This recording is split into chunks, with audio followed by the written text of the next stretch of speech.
Page 132 topic दिया हुआ है फॉर फीचर। पहला क्वेश्चन पढ़ जाइए।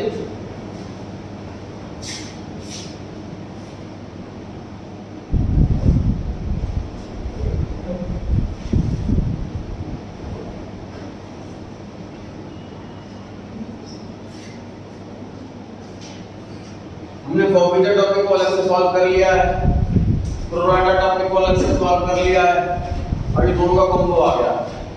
इसमें प्रोराटा भी होगा, फॉर फीचर भी होगा। पढ़ते हैं जी पहला क्वेश्चन। कंपनी ने इनवाइट करी है application 30,000 equity share. Equity word लिखा हुआ है क्वेश्चन में, तो हमें भी हर जगह इक्विटी वर्ड लिखना है। 10 रुपीस फेस वैल्यू, 1 रुपए का प्रीमियम, मतलब इश्यू प्राइस हो गया 11। एप्लीकेशन रिसीव हुई है 40,000, मतलब ये क्वेश्चन है ओवर सब्सक्रिप्शन का, और 10,000 एप्लीकेशन एक्स्ट्रा आई है, ज्यादा। 10% of the total applications were rejected. Daksh, कितने एप्लीकेशन रिजेक्ट करी गई? 4,000। 40,000 का 10% रिजेक्ट कर दी गई, मतलब 4,000 रिजेक्ट कर दी गई। Balance were allotted on pro rata basis. तो 40,000 में से 10%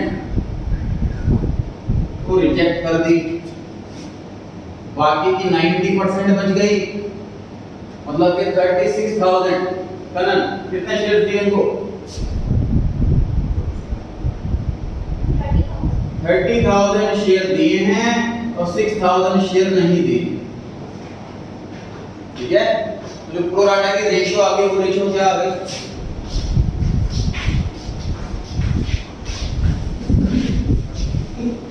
प्रोराटा की रेशियो आ गई, वो आ गई 36 और 30। The amount was payable as follows. Application पे 2 रुपए, अलॉटमेंट पे 3 रुपए, और बाकी बचे कॉल पे। अंजलि आप बताएं कॉल पे कितने?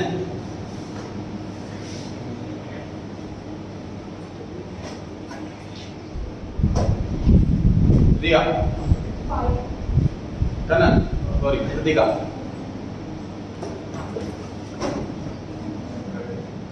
नैना, गलत। 6 रुपीज टोटल मंगाने हैं कितने? 10 + 1। एप्लीकेशन पे 2, अलॉटमेंट पे 2 + 1, यहां पर कितना होगा? 10 रुपए का शेयर, 1 रुपया प्रीमियम। टोटल मंगाने हैं 11 रुपए। 11 रुपए में से 2 रुपए एप्लीकेशन पे, 3 रुपए अलॉटमेंट पे, 5 रुपए मंगा लिए, तो बाकी के 6 रुपए तो बचे कॉल पे मंगाने के लिए। माने कितने इंस्टॉलमेंट है इस क्वेश्चन में? 3। कितनी एंट्री होंगी? 6। लिखा है जी, M who applied for 2,400 shares was failed to pay the allotment money and his shares were immediately forfeited. Aarush, जो 2400 शेयर दे रखे हैं, ये अप्लाइड हैं या अलॉटेड? अप्लाइड है, लिखा हुआ है applied for 2,400। Daksh, 2400 share applied है, तो अलॉटेड कम होंगे कि ज्यादा? कम होंगे। तो ध्यान रहे, हमेशा अलॉटेड अप्लाइड से कम ही होता है। जिसने अप्लाई करा शेयर के लिए, हम उसको ज्यादा अलॉट नहीं कर सकते। ठीक है, या तो बराबर अलॉट होंगे या कम अलॉट। तो अगर अप्लाइड दे रखा हो, तो पक्की बात अलॉट तो कम आएगा। आगे लिखा है S was allotted 1,500 shares, paid only 3,000 rupees on allotment. Allotment पे इसने सिर्फ 3,000 रुपए दी, मतलब ज्यादा देने होंगे इसको जरूर, इसने कम दी। On the failure to pay first and final call, S shares were also forfeited. इसने कॉल का पैसा नहीं दिया, इसलिए हमने इसके शेयर पे फॉरफिट कर दिया। चलिए एंट्री मांगी हुई आगे। क्वेश्चन में री इशू की इंफॉर्मेशन कहीं नहीं, तो हमें सिर्फ एंट्रीज करनी है इंस्टॉलमेंट्स की और एंट्रीज करनी है फॉरफीचर की। कनन, कैलकुलेट करके बताओ टोटल कितनी एंट्री होंगी इस क्वेश्चन में।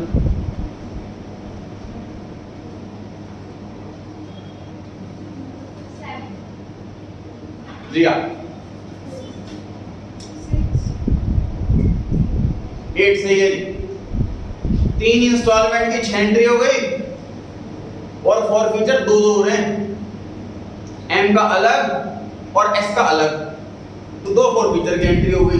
टोटल कितनी एंट्री हो गई 8 एंट्री हो गई। तो जिसने 7 आंसर बोला है उसने शायद ये सोच के बोला होगा कि सर कंबाइंड एंट्री भी तो कर सकते हैं फॉर फीचर की। आपने सिखाया था अगर 2 अलग अलग लोगों के शेयर प्रॉफिट हो रहे हैं तो ये हमारे पास ऑप्शन होता है कि हम एंट्री उनकी अलग अलग करें या कंबाइंड करें। सही बात है, लेकिन इस क्वेश्चन में ऐसी चॉइस नहीं।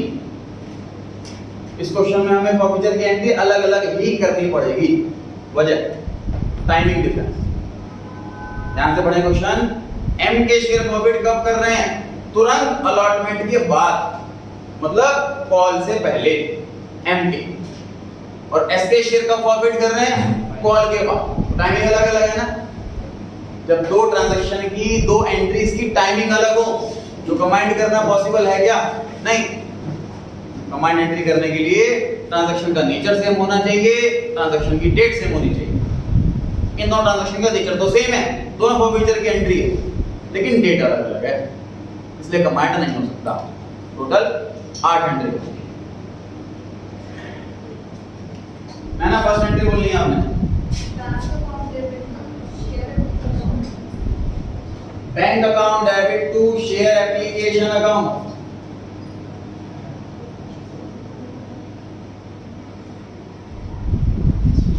लगा आपने अमाउंट बोलना है, बाबा आपने अमाउंट बोलना है फर्स्ट एंट्री का 40,000 into 2। पहले वाली एंट्री किससे होती है? जितनी टोटल एप्लीकेशंस आई हैं। टोटल एप्लीकेशन आई हैं 40,000, इसलिए फर्स्ट एंट्री होगी 40,000 शेयर से और एप्लीकेशन मनी 2 रुपए। मानिए सेकंड एंट्री बोल लिया आपने।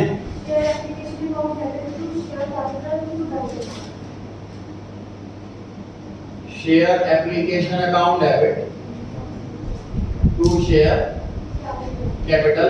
आगे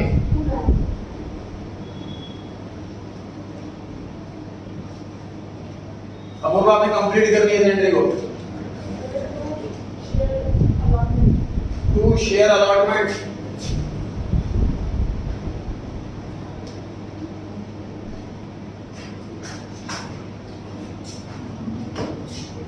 शेयर एप्लीकेशन का पैसा 3 जगह डाइवर्ट होने वाला है, थोड़ा कैपिटल में, थोड़ा बैंक में, थोड़ा अलॉटमेंट में। गुनगुन आपने शेयर एप्लीकेशन का अमाउंट बताना है। तो एप्लीकेशन अकाउंट का रूल है जितने से क्रेडिट फर्स्ट एंट्री में उतने से डेबिट सेकंड एंट्री। आरुष आपने शेयर कैपिटल का अमाउंट बताना। तो जितने शेयर अलॉट करने हैं कैपिटल में उतने ही शेयर तो आएंगे। 30,000 शेयर अलॉट करने हैं तो शेयर कैपिटल में 30,000 आएगा। दक्ष आपने बैंक वाला अमाउंट बताना।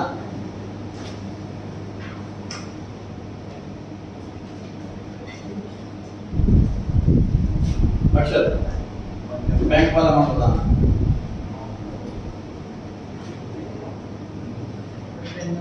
बताना। बैंक वाला अमाउंट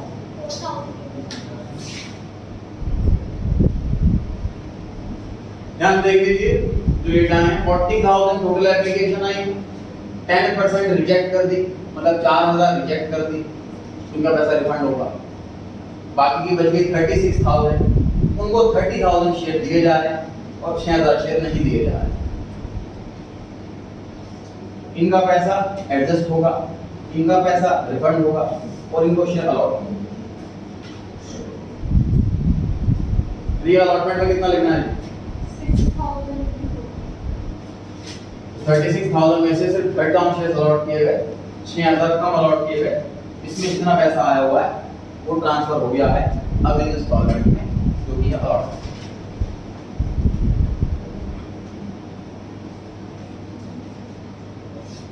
का एंट्री बोल रहे हैं आपने। Share allot share allotment account debit, share application account. Application कहाँ से आया, किस एंट्री में? कैपिटल।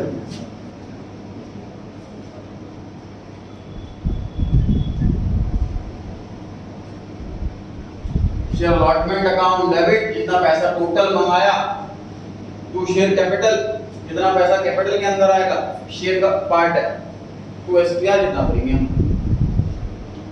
वन या तीनों अमाउंट बताइए। 30,000 into 3, 30,000 into 2, 30,000 into 1।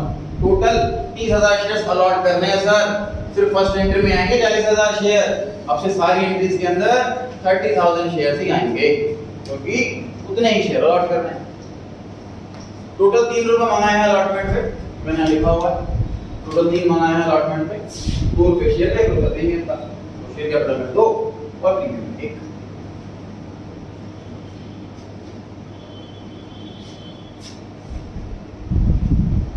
अब उसका फोर्थ एंट्री बोले हैं आपने, bank account debit, calls in arrears account debit, share allotment account credit,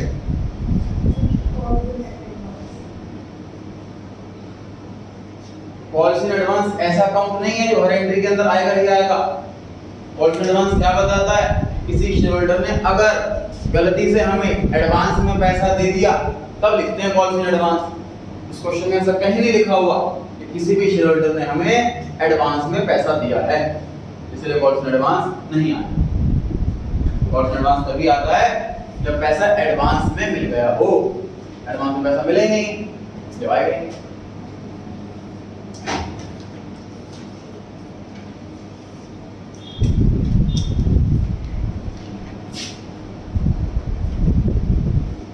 उनको अपने अमाउंट बताना है शेयर अलॉटमेंट वाला।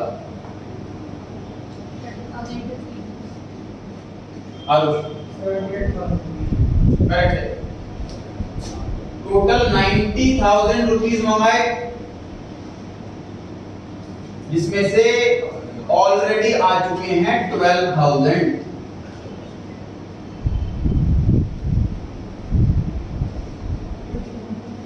टोटल मंगाए 90,000, इसमें से ऑलरेडी आ चुके हैं 12,000। तो अब कितने आने वही लिखा जाएगा क्रेडिट साइड पे, ऐसे समझ लीजिए। या फिर हमें शेयर अलॉटमेंट अकाउंट क्लोज करना होता है, तो डेबिट करा है 90 से, क्रेडिट कर चुके हैं 12 से, अब मैं कितने से क्रेडिट करूं कि 0 हो जाए? 78,000 से क्रेडिट करूंगा तभी 0 होगा।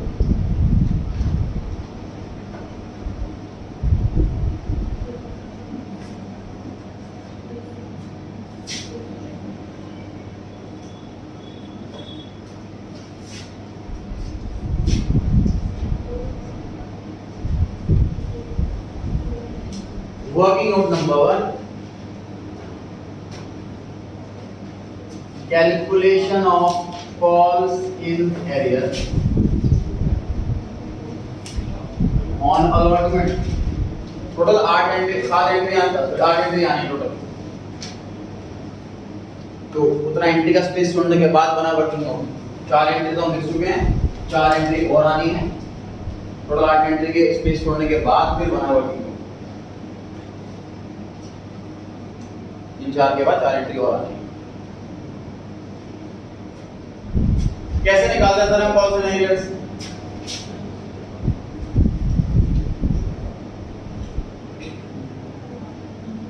Allotment money due less excess application money. और माइनस से क्या आता है कॉल्स इन एरियर्स? इस पर दोनों नालायक हैं, दोनों ने ही पैसे नहीं दिए, M और S दोनों की कैलकुलेशन करेंगे।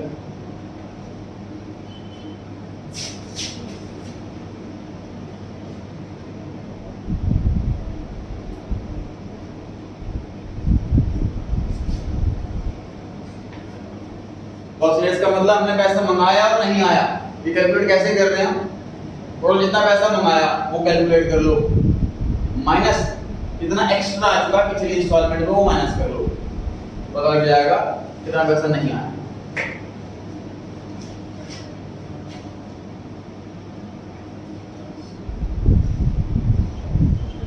अमन, अलॉटमेंट मनी ड्यू कैसे निकालते हैं formula?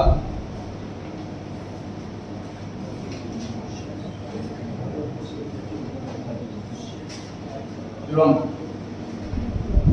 Number of shares allotted to allotment. Correct है बिल्कुल। Number of shares allotted, formula याद रहेगा सर, भूलोगे नहीं कैसे निकालना है। Number of shares allotted multiply by allotment money. कितने शेयर्स अलॉट करे उसको मल्टीप्लाई कर दो अलॉटमेंट मनी से, तो आ जाएगा कि कितना पैसा मंगाया।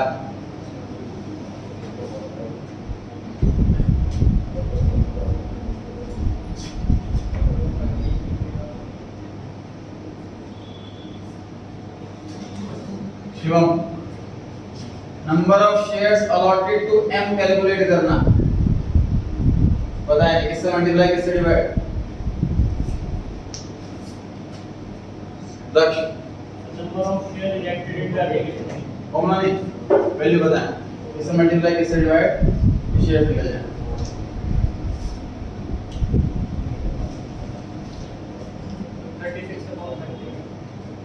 आप ट्राई करें, वही बचा।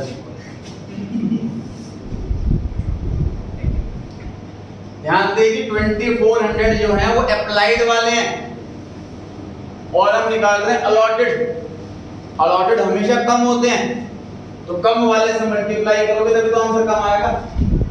अगर 36 से 30 कर दोगे तो आंसर 24 से ज्यादा आ जाएगा।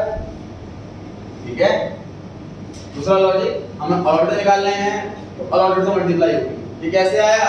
यहाँ से आया ये 36,000 वालों को 30,000 शेयर दिए, 30 का 30 ये वाली रेशियो बनी, यहाँ से आया 36 वालों को 30 शेयर दिए, 24 वालों को कितने दिए होंगे ये निकाल रहे हैं। कितना आया ये? 2000 आ रहा है।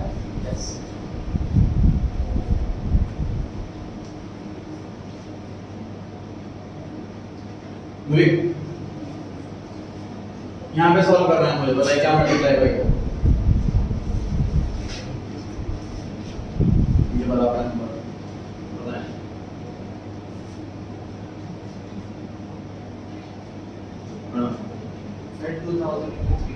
करेक्ट है, तो फॉर्मूला लिखा हुआ है साफ साफ, number of shares allotted.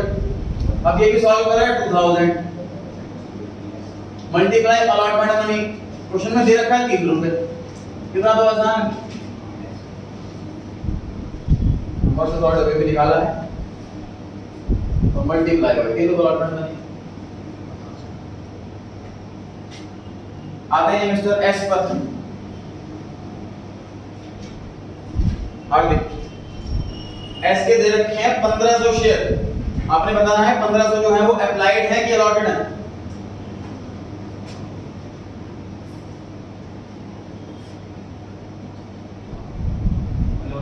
Allotted है सर। किसने अप्लाइड ज्यादा होंगे कि कम होंगे? अप्लाइड ज्यादा होंगे।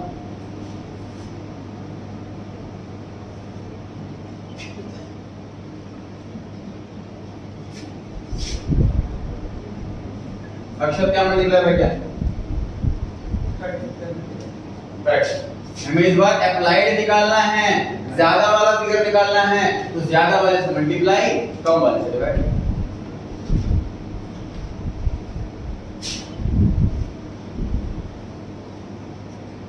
एम की बात करें, एम ने 2400 शेयर के लिए अप्लाई करा और उसको 2000 शेयर दिए। एस की बात करें तो उसने 1800 शेयर के लिए अप्लाई करा और उसको 1500 शेयर दिए।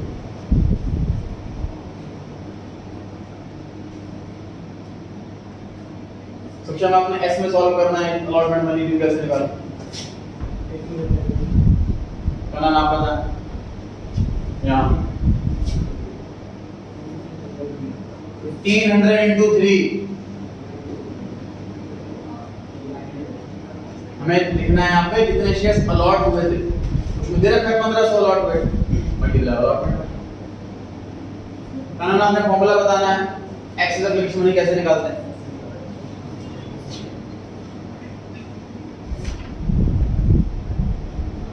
Number of share applied minus number of share allocated to application money. Correct answer है जी। इसको और आसान लैंग्वेज में लिख देता हूँ, number of shares rejected into में एप्लीकेशन में, जितने शेयर रिजेक्ट हुए तो फॉर्मेट ने बताया, बिल्कुल सही बताया कि number of shares applied minus allotted, तो रिजेक्टेड तो निकलेगा। तो ये बताएं यहाँ पर हम कैसे लिखें 4000 प्रति का करेक्ट करें इसको ना ना गलत 24 into 2 हो गया 4 into 2 सही है 400 2400 शेयर्स के लिए अप्लाई करा, अलॉट किए 2000, तो रिजेक्ट कितने करे 400 400 तो नंबर ऑफ शेयर रिजेक्टेड ये लिख दो multiply by application money, question में 2 रुपए मान्य एस पर आ जाएगा 1400 into अब वो करेक्ट करें इसको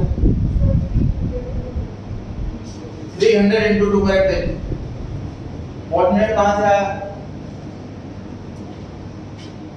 1800 शेयर के लिए अप्लाई करा है, 1500 शेयर अलॉट हुए हैं, मतलब 300 रिजेक्ट हुए हैं, मल्टीप्लाई बाय एप्लीकेशन मनी 2 रुपए।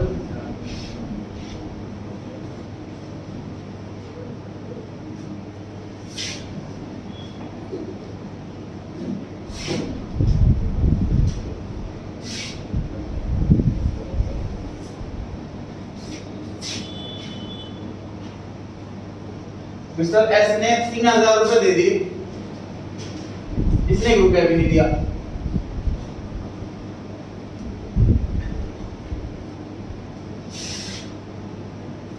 तो कॉस्ट इन एरियर जो हुआ वो हुआ 5200 प्लस 900 6100। उसमें लिखा मिस्टर एस ने टोटल 3000 रुपए दे दिए अलॉटमेंट पे, साथ में ओनली लिखा हुआ है, और जितने भी पैसे देने थे उसने सिर्फ 3000 रुपए दिए। देने कितने थे हमने निकाल लिए 3900 रुपए देने थे उसने, बट दिए सिर्फ 3000, तो एग्री बन गया 900 रुपए।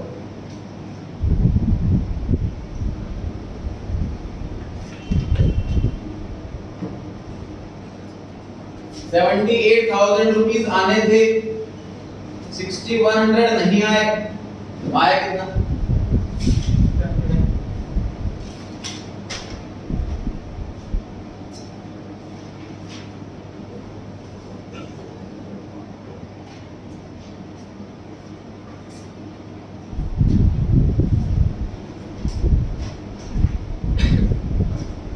उनको नाम के बारे में आपको एंट्री नंबर 5 बोलनी है। Share first step finance or debit to share capital. आज का आपने बोल लिया है entry Compare finance for account debit to share capital. जो और from to Share capital account debit to SBR debit to 40. Perfect answer है। क्वेश्चन में लिखा हुआ है कि अलॉटमेंट के तुरंत बाद एम के शेयर फॉरफिट कर दिए गए हैं, मतलब कॉल से पहले, तो कॉल से पहले फॉरफिचर की एंट्री आएगी।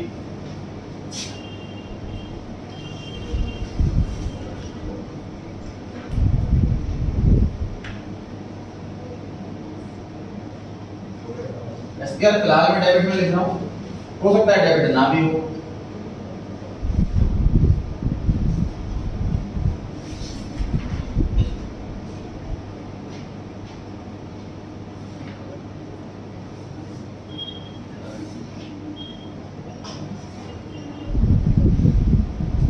Share capital account debit, SPR account debit, 2 calls in arrears account, 2 share forfeiture account, forfeiture की एंट्री है।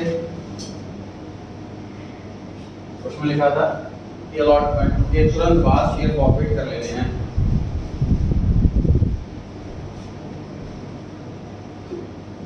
लक्ष्य आपकी बारी है, आपने बताना है शेयर कैपिटल अकाउंट में अमाउंट कैसे आएगा।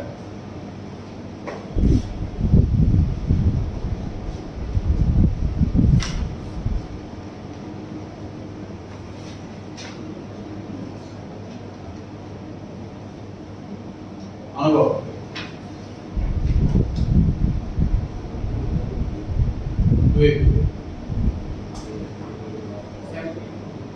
17 प्रणव हार्दिक कृष्णा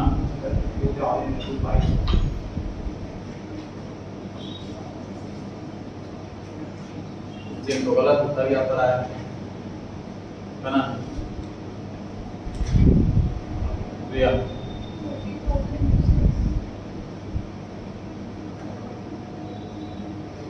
नैना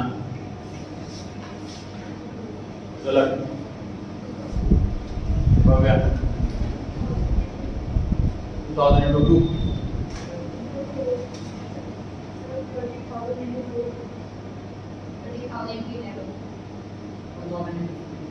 करेक्ट आंसर है, चलो एक आंसर है।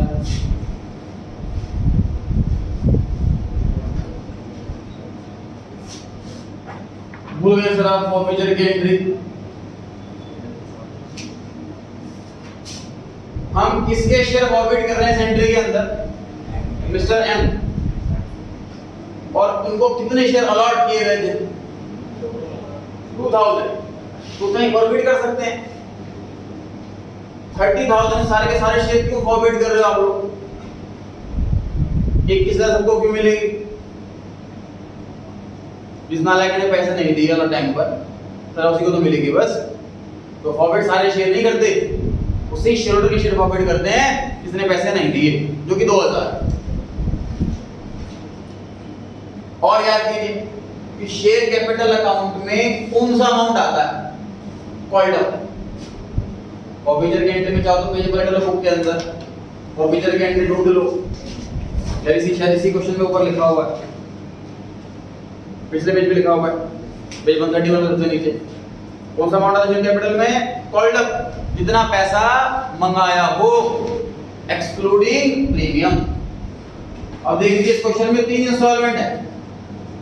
एप्लीकेशन का पैसा मंगा लिया, अलॉटमेंट का पैसा मंगा लिया, कॉल का पैसा नहीं मंगाया क्योंकि उससे पहले फॉरवर्ड कर दिया आपने। तो पैसा भी 2 मंगाए ना, टोटल 5 रुपए मंगाए। हम बोलो एक्सक्लूडिंग प्रीमियम कितना मंगाया? 4 रुपए, 2 रुपए अलॉटमेंट, 4 रुपए मंगाए हैं। जितना कॉल्ड अप वाला अमाउंट होता है वही आता है शेयर कैपिटल में।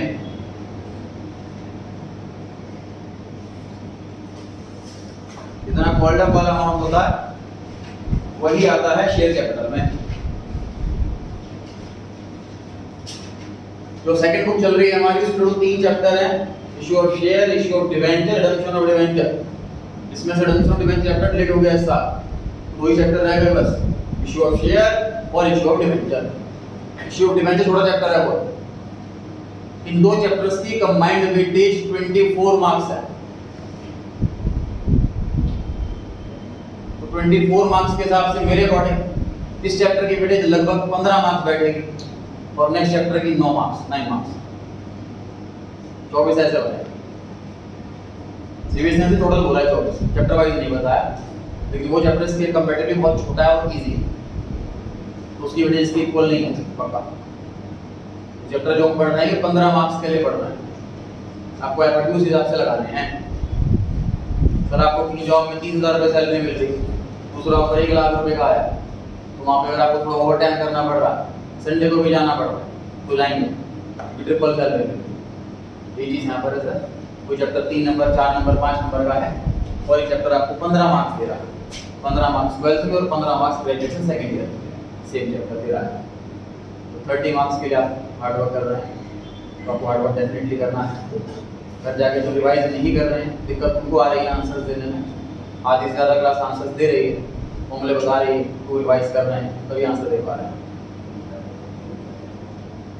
Number of shares profited multiply by called up 4 रुपए कितने रुपए कमाए। आगे एसपीआर का, एसपीआर कब डेबिट होता है कब डेबिट नहीं होता है ये आपने बताना है। और फीचर की एंट्री अगर डिस्काउंट मिल रहा है तो डेबिट हो, ये हम पता है जब प्रीमियम मिल जाए, जब प्रीमियम रिसीव हो जाए। एसपीआर डेबिट कब होता है कब डेबिट नहीं, दोनों चीजें बताना।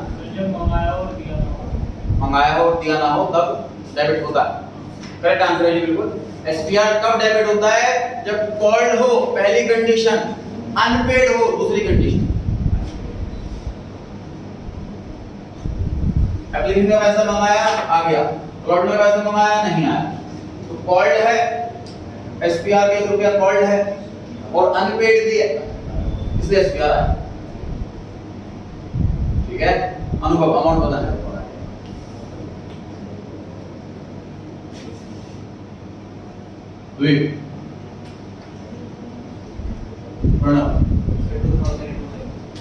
इतना तो आसान है, पता क्या खोजने लग जाते हैं,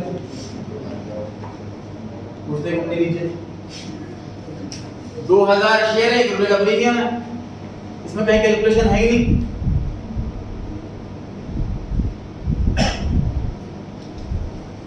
हार्दिक कॉल्स इन एरियर्स वाला अमाउंट बताना है आपको। हाँ जी 15,000 5200 अच्छा सही होता है सर। ये अमाउंट आप पहले कैलकुलेट कर चुके हैं, जितना पैसा मंगाया और नहीं 5200।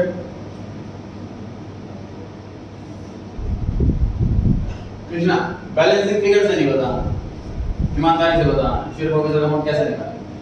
2482 परफेक्ट आंसर है।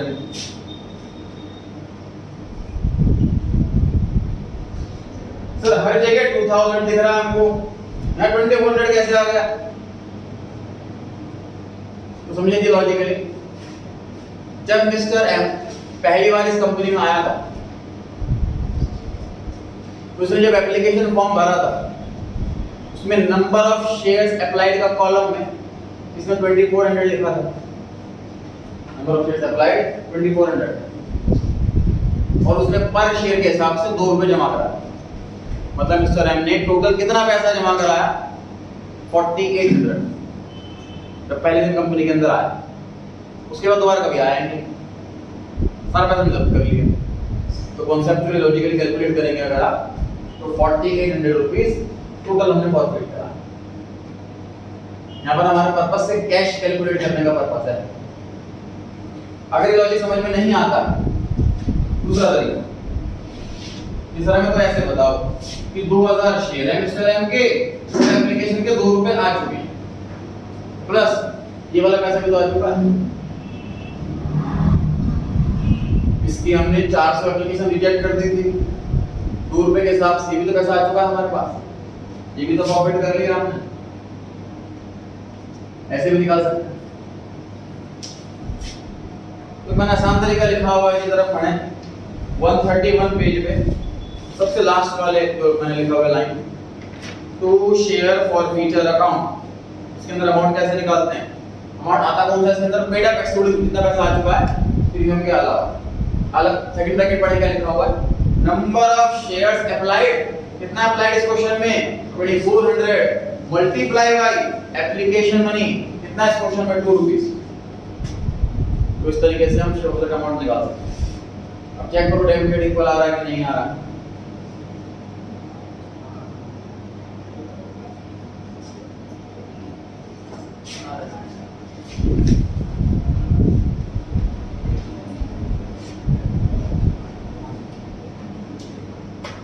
अच्छा 6 एंट्री बोलनी है हम।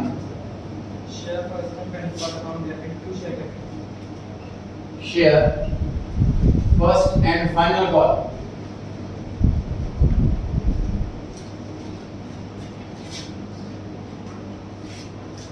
Account debit to equity share, capital amount बोलना 30,000 into 6 है ना, अपने अमाउंट करेक्ट करना है।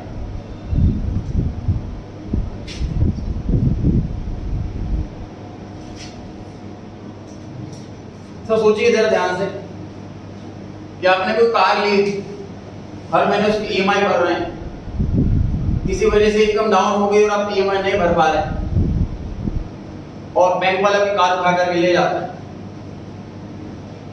और अगले महीने फिर एसएमएस आता है कार की ईएमआई भरने को, तो गलत है। तो अगर आप इस शेयर होल्डर से इस बेचारे का सारा पैसा आपने जब्त कर ले, इसको आप रिमाइंडर भेजोगे कि फाइनल कॉल का पैसा भेजो, तो गलत। तो हम इन 2000 शेयर पर पैसा नहीं मंगाएंगे जो हम प्रॉफिट कर चुके। अब हम 28,000 शेयर पर पैसा मंगाएंगे। तो ध्यान दें, अगर शेयर प्रॉफिट हो जाए तो अगली इंस्टॉलमेंट में रिड्यूस्ड नंबर ऑफ शेयर से कॉल होगी। जो शेयर प्रॉफिट हो गए हैं ऑफ कोर्स उस पे अगली इंस्टॉलमेंट नहीं मंगाई जाएगी। हम सिर्फ 28,000 शेयर पर ही पैसा मंगाएंगे, तो प्रॉफिट कर लिया हमने, ध्यान रहेगा जी। प्रिया नेक्स्ट एंट्री बताएं।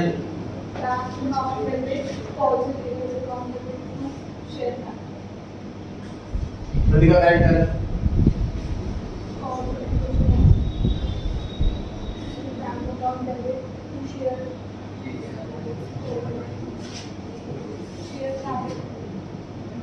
है ना, फर्स्ट एंड फाइनल कॉल।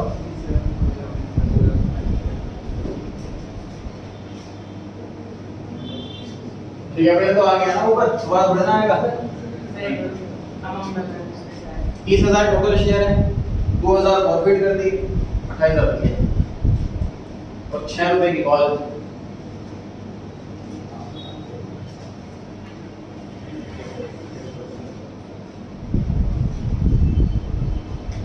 जो लगा अपने अमाउंट बताना है, फाइनल कॉल में कितना लिखना। तो कॉल अकाउंट का रूल है जितने से डेबिट फर्स्ट एंट्री में उतने से डेबिट नेक्स्ट, तो से credit next entry. Call account debit credit equal amount से होता है ताकि वो अकाउंट क्लोज हो जाता है। हो गया कॉल सिनेरियोस।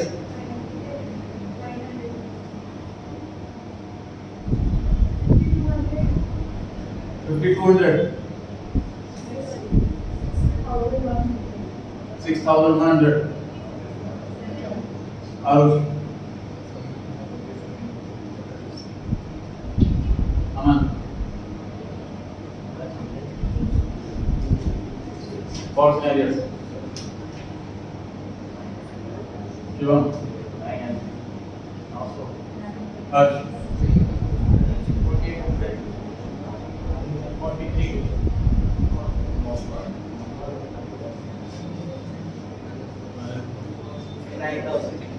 करेक्ट है।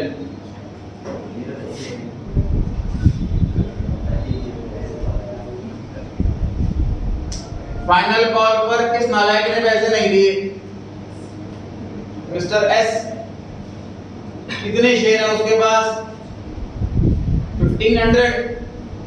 कॉल कितने रुपए की है? 6 रुपीस की है। क्या मुश्किल था इसके अंदर? आधी क्लास नहीं पता। 1500 शेयर पर पैसा नहीं आया, 6 रुपए के हिसाब से 9,000 रुपए कॉल से एरियर। ये वाला अमाउंट तो अलॉटमेंट का एरियर है, ये थोड़ा फर्स्ट कॉल का एरियर है। ये पैसा वो है जो एम ने अलॉटमेंट पर नहीं दिया, ये पैसा वो है जो एस ने अलॉटमेंट पर नहीं दिया। अब जो हम कर रहे हैं कैलकुलेट, वो फर्स्ट कॉल पे कितना पैसा नहीं आया वो कैलकुलेट कर रहे हैं।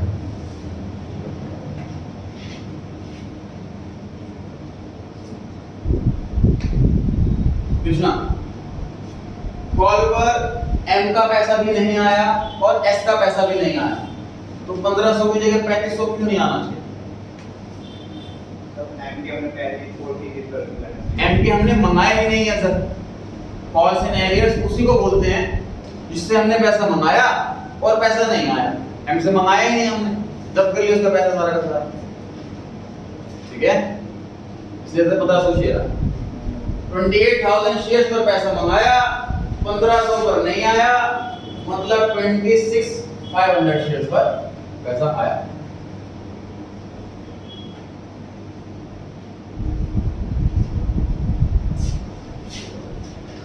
अक्षर नेक्स्ट लेटर बोलनी है आपने। Equity share capital account debit equity share capital account debit to calls in arrears.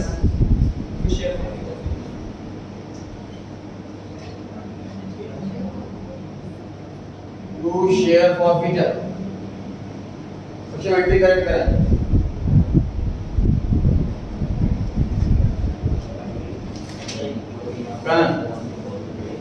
Entry correct करें। अभी मैं गलत क्या रहा हूं, आपको सही करनी है। करेक्ट है, एसपीआर भी आएगा।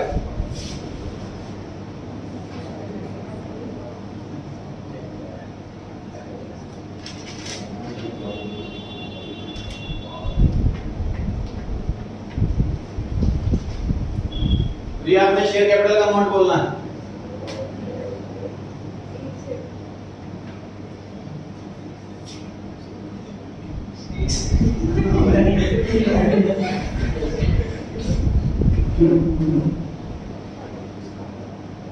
कृतिका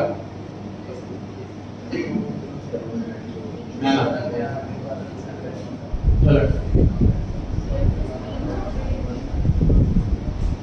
1500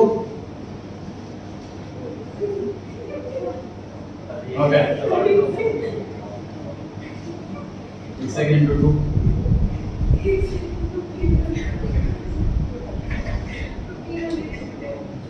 करेक्ट है। जहां टाइम लगाना चाहिए वहां टाइम लगाया करो ना। इसमें दिमाग लगाना, इसमें क्या दिमाग लगाना। 1500 शेयर फॉरवर्ड के 10 रुपए वहां के पूरे शेयर का इसमें टाइम क्या लगाना। हम शेयर फॉरवर्ड कर रहे हैं किसके, मिस्टर एस के। कितने शेयर हैं उसके पास, 1500 शेयर्स हैं। 1500 आएगा मल्टीप्लाई शेयर कैपिटल में कौन सा अमाउंट आता है, कॉल्ड अप। इतना पैसा मंगाया हो मिस्टर एस से, हमने फाइनल कॉल का पैसा भी मंगा लिया।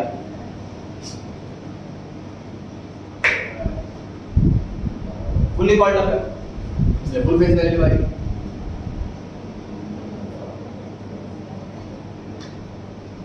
वन ने आपने बताना है कॉल्स इन एरियर्स का amount.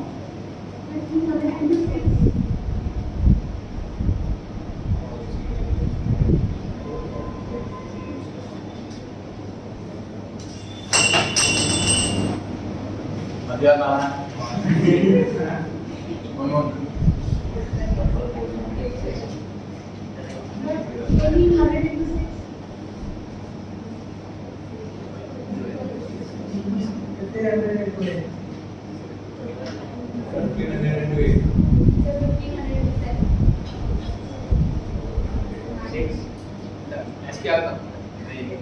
Calls in arrears.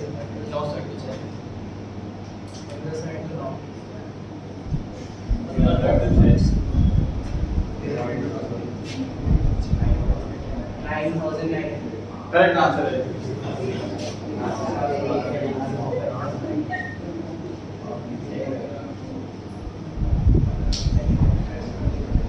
Forfeiture के एंट्री के समय सर हमें कॉल्स इन एरियर्स अकाउंट जो है वो क्लोज करना होगा। फिर समझे सर, हम यहाँ शेयर फॉरफिट कर रहे हैं मिस्टर एस के।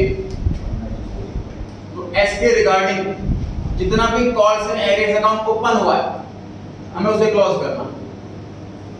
फॉरफीचर के टाइम कितना, 900 रुपए। सिर्फ एस की बात कर रहा हूँ। फॉरफीचर के टाइम 900 रुपए और कॉल के टाइम 9000 रुपए। तो टोटल 9900 रुपीज से कॉल्स इन एरियर डेबिट हुआ था ड्यू टू एस। उतने से क्रेडिट होगा। कॉल्स इन एरियर अकाउंट के अंदर कौन सा पैसा आता है, जो पैसा मंगाया और नहीं आया इंक्लूडिंग प्रीमियम। अलॉटमेंट पे 900 रुपए नहीं आए, कॉल पे 9000 नहीं आए, तो टोटल 9900 नहीं आए। ये वाला अमाउंट आएगा।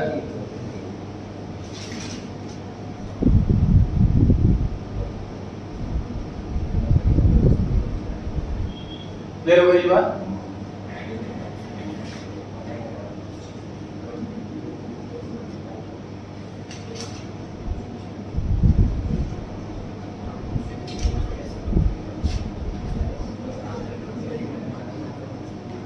एसपीआर पे आते हैं। हार्दिक आपकी बारी। एसपीआर में कितना अमाउंट आएगा ये ट्राई करना।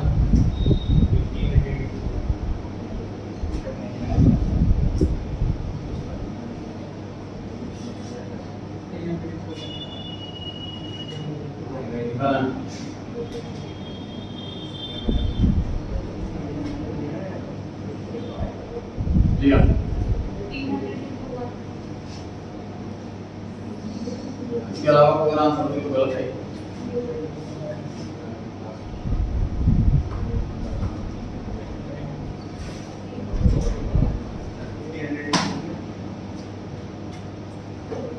₹900। देखिए जी कैसे है। अलॉटमेंट पे टोटल ₹3 मंगाया गया है इससे। 1500 into 2 ₹3000 रुपए शेयर के। 1500 into 1 1500 रुपए एसपीआर, टोटल 4500। ठीक है, मैं यहाँ लिखा होगा टोटल पैसा मंगाया 4500। अब इसका एप्लीकेशन का एक्स्ट्रा पैसा आया हुआ है हमारे पास 600 रुपए। इस 600 रुपए को कहाँ एडजस्ट करें, इस वाले में कि इस वाले में?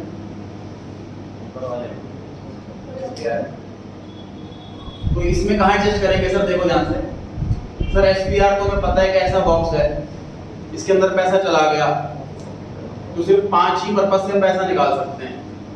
इसलिए ऐसे बॉक्स में क्यों डालें पैसा? हम डालेंगे शेयर कैपिटल, क्योंकि वहां से हम इजीली निकाल सकते हैं। इसलिए 600 रुपए को हम एडजस्ट करेंगे इस वाले 3000। मतलब हम ऐसा बोलेंगे कि 3000 में से 600 रुपए तो आ गई थी, 2400 रह गए और एसपीआर का पूरा पैसा रह रहा है। इस तरीके से हम इसे बाइफरकेट करेंगे जो 600 रुपए एक्स्ट्रा आया। समझ आ रही है बात? उसके बाद क्वेश्चन में ये भी लिखा हुआ था कि मिस्टर एस ने अलॉटमेंट के टाइम पर 3000 रुपए दे दिए।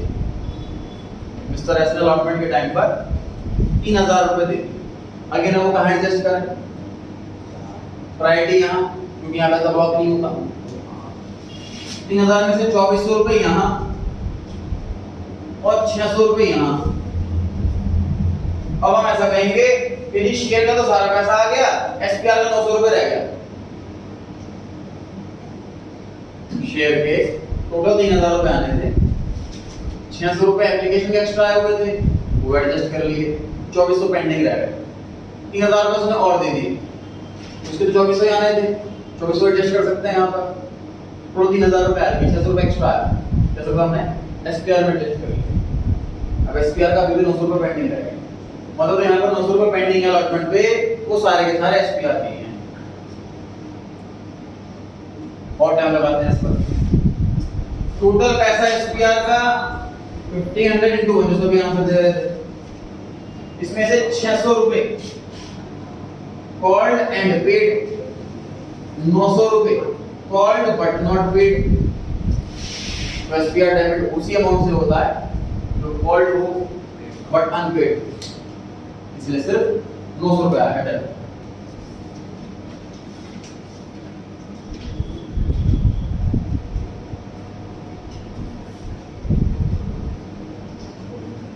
पढ़ेंगे आगे। जब ऑफिसर पे आते हैं, तो एक शेयरहोल्डर जब कंपनी में पहली बार आया तो उसने एप्लीकेशन फॉर्म में नंबर ऑफ शेयर्स के कॉलम में 1800 लिखा, 1800, और पर शेयर 2 रुपए जमा करे। टोटल जमा करा 3600। उसके अलावा इसने अलॉटमेंट के टाइम पर 3000 रुपए और जमा करे। उसमें लिखा हुआ है mister S paid only 3000 rupees at the time of allotment. वो पैसा भी मिल चुका है, इतना पैसा आ गया, वही वो पेड होता है। माइनस 600 रुपये। ये माइनस 600 क्या है? तो फॉर्फिटर में जो अमाउंट आता है वो कौन सा अमाउंट आता है? Called and paid excluding premium. 600 रुपये प्रीमियम वाले बॉक्स पे डल चुके हैं, तो उसको फॉरवर्ड नहीं कर सकते, तो 600 रुपये माइनस करिए। टोटल पैसा कितना आया? फर्स्ट टाइम जब कंपनी में आया तो 1800 को 2 रुपये दिए, उसके बाद अलॉटमेंट में 3000 रुपये दिए, टोटल पैसे में से 600 रुपये एसपीआर वाले बॉक्स में चला गया, तो वो फॉरवर्ड नहीं कर सकते, वो माइनस कर दिया आपने। अब जो आंसर आया वो शेयर होल्डर का अमाउंट। सॉल्व करें, चेक करें डेबिट क्रेडिट पर आ रहा है। सॉल्व कीजिए।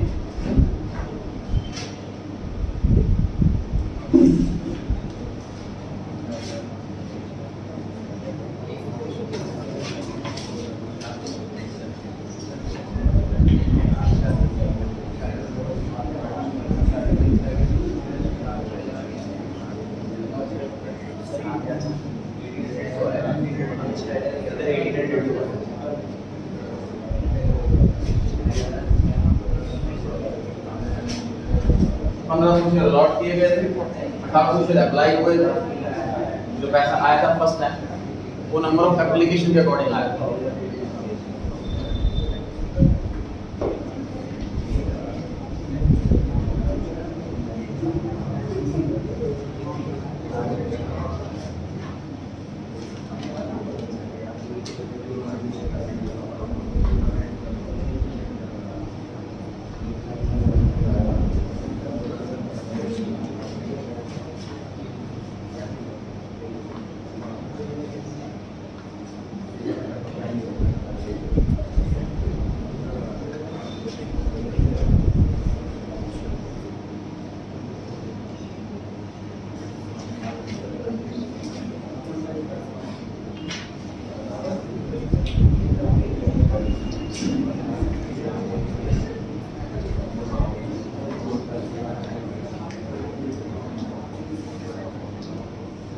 Page 136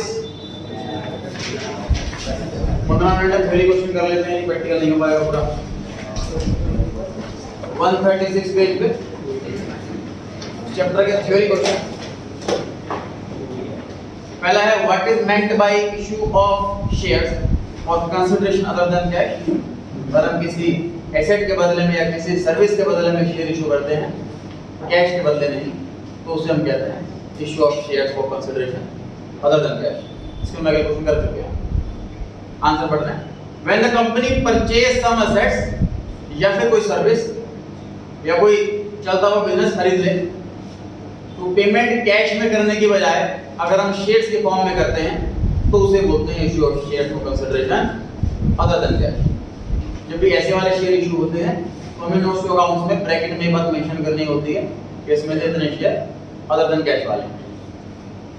second question, preliminary expenses किसे कहते हैं? कंपनी को रजिस्ट्रेशन कराने के लिए जो खर्चा आया, रजिस्ट्रेशन कराने से पहले का जो खर्चा आया, उसको बोलते हैं preliminary expenses. Are those expenses which are incurred for incorporation of a company. Incorporation means registration. Third question, preference shares किसे कहते हैं? जिनको इक्विटी के मुकाबले दो चीजों में प्रेफरेंस होती है। पहला, डिविडेंड मिलेगा फिक्स डेट से, दूसरा वापसी किया जाएगा कैपिटल। वाइंड अप मतलब क्लोजर, लिक्विडेट। जब कंपनी बंद होगी तो उस टाइम पैसे इनको मिलेंगे पहले इक्विटी से, डिविडेंड पहले इनको मिलेगा इक्विटी से पहले। इन दो चीजों की प्रेफरेंस है इक्विटी के मुकाबले। फोर्थ क्वेश्चन, ऑथराइज्ड कैपिटल किसे कहते हैं? तीन नाम है इसके, ऑथराइज्ड, रजिस्टर्ड, नॉमिनल। तीनों ही नाम क्वेश्चन के अंदर लिखे हैं, आंसर में लिखे हैं।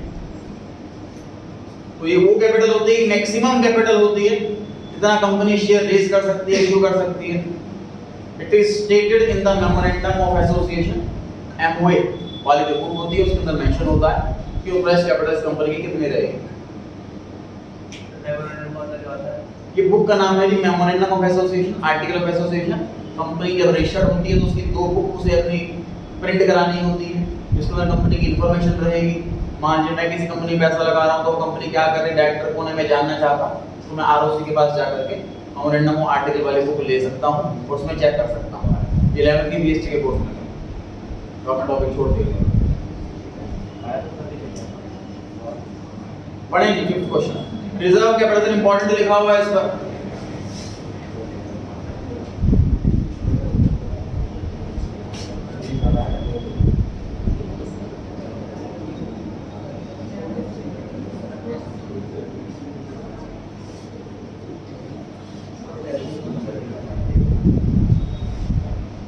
सर एक उल्टा सीधा सा नाम है इनका, कैपिटल रिजर्व, इसको उल्टा कर दिया तो रिजर्व कैपिटल, लेकिन दोनों का मीनिंग बिल्कुल डिफरेंट है, दोनों में कोई सिमिलरिटी नहीं, दोनों का मीनिंग समझते हैं। पहला कैपिटल रिजर्व, कैपिटल रिजर्व वो वाला रिजर्व होता है जो हम नॉन रिकरिंग नेचर के प्रॉफिट से कमाते हैं। जैसे कि हमारे ऑफिस की बिल्डिंग है और ऑफिस में काफी काम होता है उसके अंदर, और हमें अपना ऑफिस शिफ्ट करना है कहीं और, इसलिए हमने ये वाली बिल्डिंग बेच दी, दूसरी बिल्डिंग में रहती है। पुरानी बिल्डिंग बेचने में प्रॉफिट हुआ, बिल्डिंग बेचना हमारा मेन काम नहीं है, ऐसे प्रॉफिट को कैपिटल रिजर्व में ट्रांसफर किया जाएगा, पीएनएल में नहीं। लेकिन सर 11th क्लास में हमने मशीनरी का जो प्रॉफिट था वो पीएनएल में ट्रांसफर करा था, याद है? 11th क्लास में डेप्शन चैप्टर किया हुआ था, डेप्शन चैप्टर के अंदर जब मशीन सोल्ड वाला पॉइंट आता था तो चाहे लॉस हो पीएनएल में जाएगा, प्रॉफिट हो भी पीएनएल में जाएगा, ध्यान है? तो मशीन बेचना तो मेन काम नहीं है हमारा, तो कैपिटल रिजर्व में क्यों नहीं जा रहा?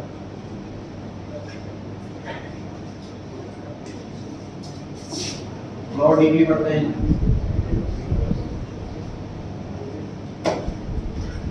ध्यान से देखिए, 10 लाख की मशीन खरीदी और डेप्शन अलग अलग कर इसकी वैल्यू मार्केट में मतलब बुक्स में हमारी 6 लाख रहेगी। 10 लाख की मशीन खरीदी और डेप्शन अलग अलग कर इसकी बुक्स में हमारी वैल्यू रह गई 6 लाख। अब इसको हमने 5 लाख में बेच दिए। पहला केस सेल 5 लाख, 1 लाख का लॉस दिख रहा है आपको, जितने लॉस होते हैं वो पीएनएल में जाते हैं।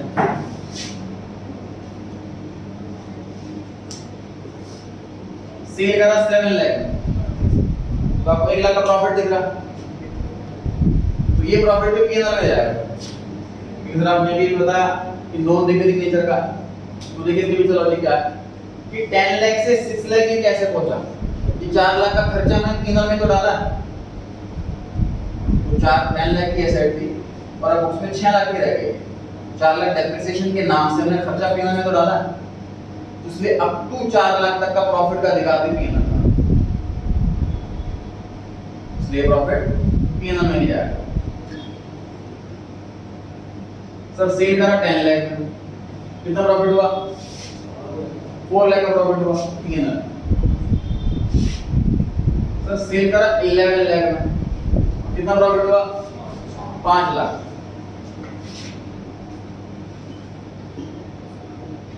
पीएनएल में 4 लाख, कैपिटल रिजर्व में 1 लाख।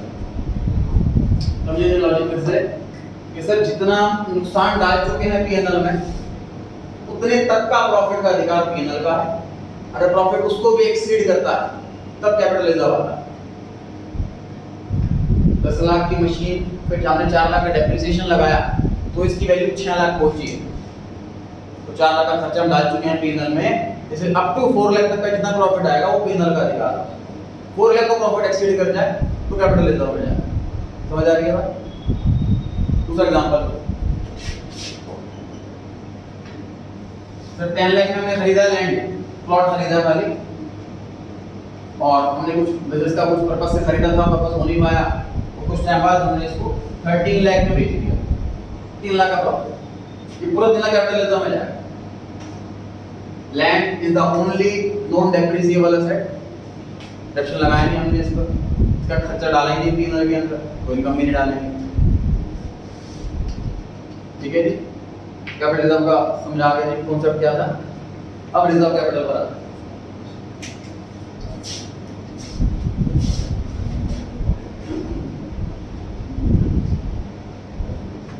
लॉन्ग क्वेश्चन सर एक ही आना है 8 नंबर का, चैप्टर के वेटेज 15 नंबर की है, तो शॉर्ट क्वेश्चन भी 7 नंबर के आएंगे।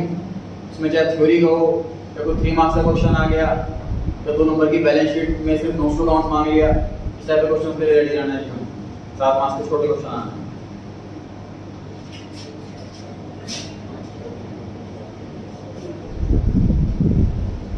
रिजर्व, तो पहले स्कूटर में रिजर्व होता था। स्कूटर में रिजर्व का कॉन्सेप्ट क्या होता था कि अगर पेट्रोल खत्म हो गया, पुराने स्कूटर में होता था अगर चलते हुए पेट्रोल खत्म हो गया तो एट अ टाइम नहीं है पेट्रोल पंप आसपास, तो क्या करेंगे, परेशानी हो जाएगी। उसमें कॉन्सेप्ट होता था एक रिजर्व का, मतलब कुछ पेट्रोल, कुछ पोर्शन पेट्रोल का उस रिजर्व वाले पोर्शन में पड़ा रहता था। उसके बाद जब भी आप रास्ते जा रहे पेट्रोल खत्म हो गया बाई चांस, तो स्कूटर को रिजर्व में डालता, मतलब उस वाले पोर्शन से पेट्रोल लेगा यहाँ पे रिजर्व है। वहाँ पे इतना पेट्रोल होता था कि आप एटलीस्ट 2-3 किलोमीटर जा सकते हो, 2-3 किलोमीटर के आसपास पेट्रोल पंप होता है, उसे कहते हैं रिजर्व, मतलब मुसीबत में काम आने वाली चीज। ठीक, अब यहाँ पर क्या कॉन्सेप्ट है उसका? सर कंपनी जब बंद होने लगती है उस टाइम बड़ी पैसों की दिक्कत होती है, creditor, share holder, equity share holder, preference share holder, loan वाले सब के लाइन में खड़े होते हैं। वो कंपनी बंद हो रही है तो पैसा कम होता है, बड़ी शॉर्टेज होती है पैसों की, सबको पैसा दे ही नहीं पाते। तो कंपनी कुछ ऐसा इमरजेंसी का कुछ सिस्टम बना के रख ले अपने पास कि अगर ऐसे टाइम पे पैसा मिल जाए कहीं से तो वो बड़ा सपोर्ट हो जाएगा। जितने लोग एक्सिस्टिंग हैं इन्वेस्टर, तो सबको सेफ्टी फील होगी। उसका तरीका क्या है कि कंपनी का शेयर 10 रुपए का इशू हुआ और कंपनी कहती है कि हम 6 रुपए मंगा रहे हैं और 4 रुपए डाल देते हैं रिजर्व। मान लीजिए 1 करोड़ शेयर, 10 रुपए में से 6 रुपए कंपनी ने मंगा लिए, उससे बिजनेस कर लिया चालू और 4 रुपए डाल दिए रिजर्व। रिजर्व में डालने का मतलब क्या है कि कंपनी ये बोल रही है ये 4 रुपए तभी मंगाएंगे जब कंपनी बंद होगी, उससे पहले मंगाएंगे ही। तो कंपनी का पता क्या हो गया, 4 करोड़ रुपए का बैकअप हो गया। जब भी कंपनी बंद होगी कंपनी वालों को तुरंत 4 करोड़ रुपए मिल जाएंगे, किसी को पेमेंट नहीं डिले होगी। अब बैंक से लोन मांगने के लिए भी जाएंगे, 1-2 करोड़ रुपए का तो इसलिए मिल जाएगा, इसको 4 करोड़ का तो बैकअप है हमारे पास, अपनी बंद 4 करोड़ तुरंत मिल जाएंगे। कैपिटल को रिजर्व में डाल देना, मतलब जो पैसा हमने नहीं मंगाया, uncalled capital which will be called only at the time of liquidation। Uncalled capital का वो पोर्शन जो सिर्फ कंपनी बंद होने पर ही मंगाया जाएगा, उससे पहले नहीं। पर आंसर पढ़ते क्या लिखा होगा? Reserve capital is that part of uncalled capital. Uncalled capital का वो वाला part which the company may call only on wind up, जब कंपनी बंद होगी तभी मंगा सकते हैं, by passing a special resolution। हाँ, स्पेशल रेजोल्यूशन किसे कहते हैं? नहीं ध्यान?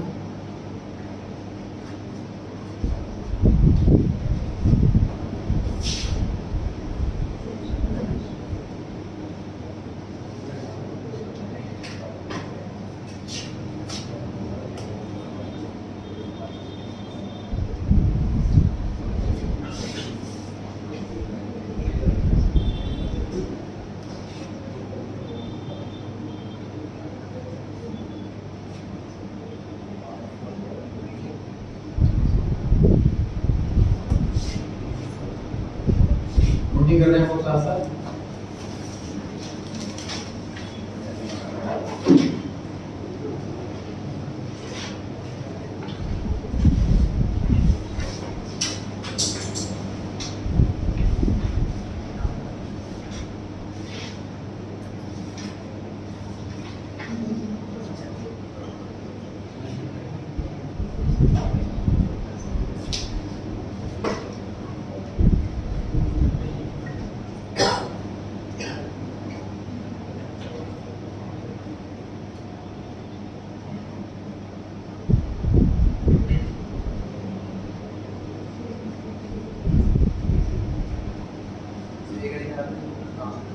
मार्केटिंग के और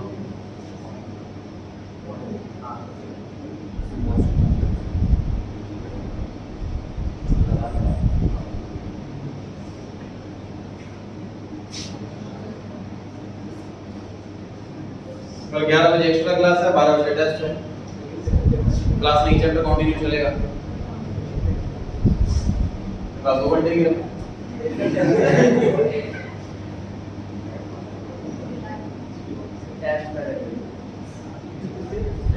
टेस्ट से पहले लेना ना कि टेस्ट में खत्म करने के टाइम में सबके अलग अलग होती है। सर फिर भूल जाते हैं ना, तो 15 मिनट में चला जाएगा, वो देखते गिर जाएगा। तो अपनी बॉडी जा सकते हैं फ्री। फिर आप क्लास कितने टाइम में बहुत प्रेशर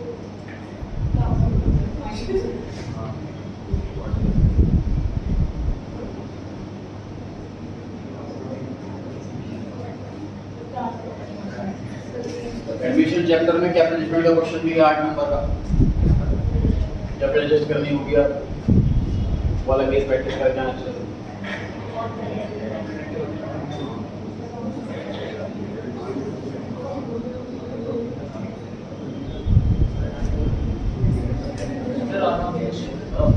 आगे पार्टनरशिप सही टेस्ट की जो होते हैं क्वेश्चन की नहीं टेस्ट नहीं होता है सर के तमाम वो सर बता दो आराम से बता दो। सर कितने बार करेंगे?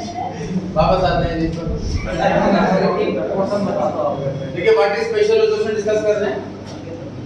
तो समझाया गया है कि जो डिसीजन है वो दो टाइप के होते हैं, एक बड़ा डिसीजन एक छोटा डिसीजन। प्रोप्राइटरशिप में जो हमने 11th में पढ़ा था उसमें सारे डिसीजन प्रोप्राइटर ही लेता है क्योंकि सिंगल ओनर होता है, चाहे डिसीजन छोटा हो चाहे बड़ा हो। पार्टनरशिप में पार्टनर्स 2 से लेकर 50 तक कितने भी हो सकते हैं, तो कौन डिसीजन कितने लोग लेंगे वगैरह वगैरह, उसके लिए पार्टनरशिप एक्ट में लिखा होगा कि जो छोटे डिसीजन होंगे वो कोई भी पार्टनर ले सकता है बिना किसी और से पूछे, मेजॉरिटी का चक्कर नहीं, एक पार्टनर भी ले सकता है डिसीजन, बाकी बिना बाकी से पूछे। बड़े डिसीजन में सभी के एक्सेप्टेंस चाहिए, मतलब पार्टनरशिप में चक्कर ही नहीं मेजॉरिटी वाला, या तो सभी हाँ बोले तभी हो पाएगा काम, या एक भी हाँ बोले तब भी हो जाएगा। छोटे डिसीजन के लिए एनी पार्टनर, बड़े डिसीजन के लिए ऑल पार्टनर्स। तो डिसीजन छोटा है या बड़ा है कौन बताएगा? पार्टनरशिप एक्ट में टोटल 8 डिसीजन दे रखे हैं और उन्होंने कहा है कि ये बड़े डिसीजन हमारे हिसाब से, बाकी सारे छोटे डिसीजन ये हमारे कोर्स के अंदर नहीं है कि बड़े डिसीजन कौन से। पार्टनरशिप डीड बना करके हम इस 8 के नंबर को इंक्रीज या डिक्रीज भी कर सकते हैं। अब आते हैं कंपनी पर। सर कंपनी में लाखों शेयर होल्डर्स होते हैं, तो यहाँ पर अगर ऑल लिख दें तो कोई भी डिसीजन हो ही नहीं पाएगा। तो यहाँ पर क्या सिस्टम रखा हुआ है? छोटे डिसीजन के लिए आधे से ज्यादा लोग हाँ बोल दें, बड़े डिसीजन के लिए एटलीस्ट 75% लोग हाँ बोल दें। तो ये भी पार्टनरशिप एक्ट की बड़ी लंबी सी लिस्ट दे रखी है।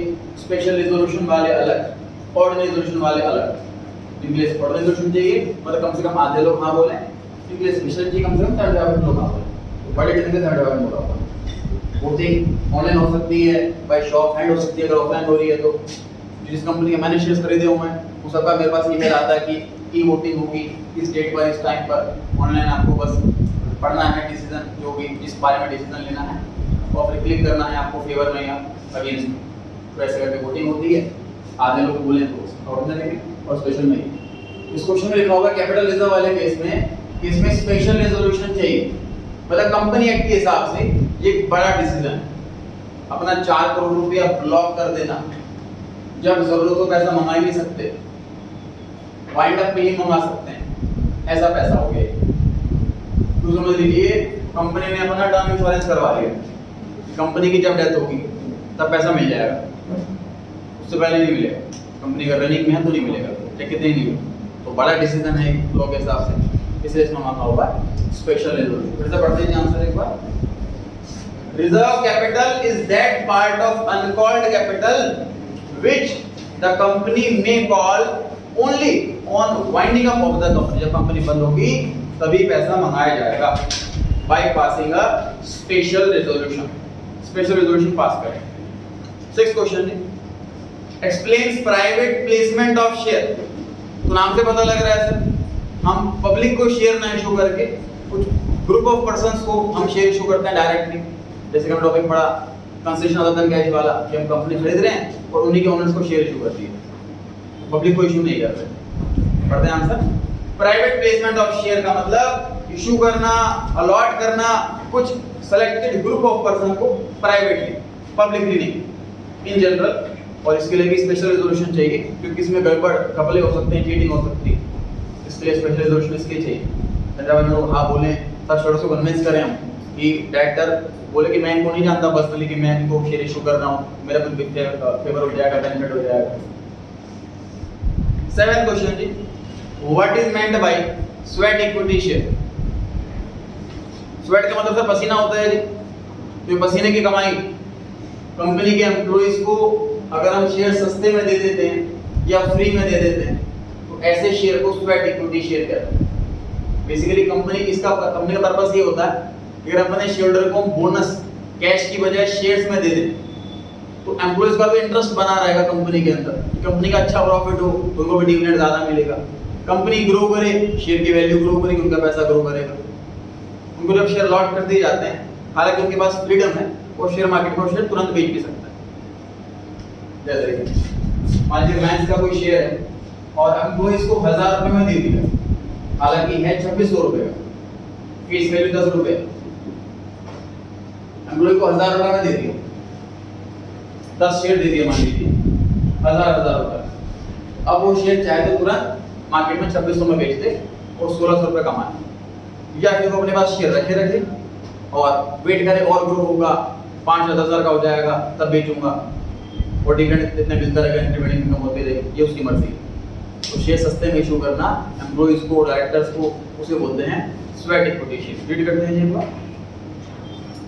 Sweat equity share means equity shares issued by a company to its employees or directors at a discount, सस्ते में, और for consideration other than cash, बिना पैसों के जैसे बोनस दे दिया हमने सर्विस के बदले में, such as providing know-how or making available rights in the nature of intellectual property or value addition।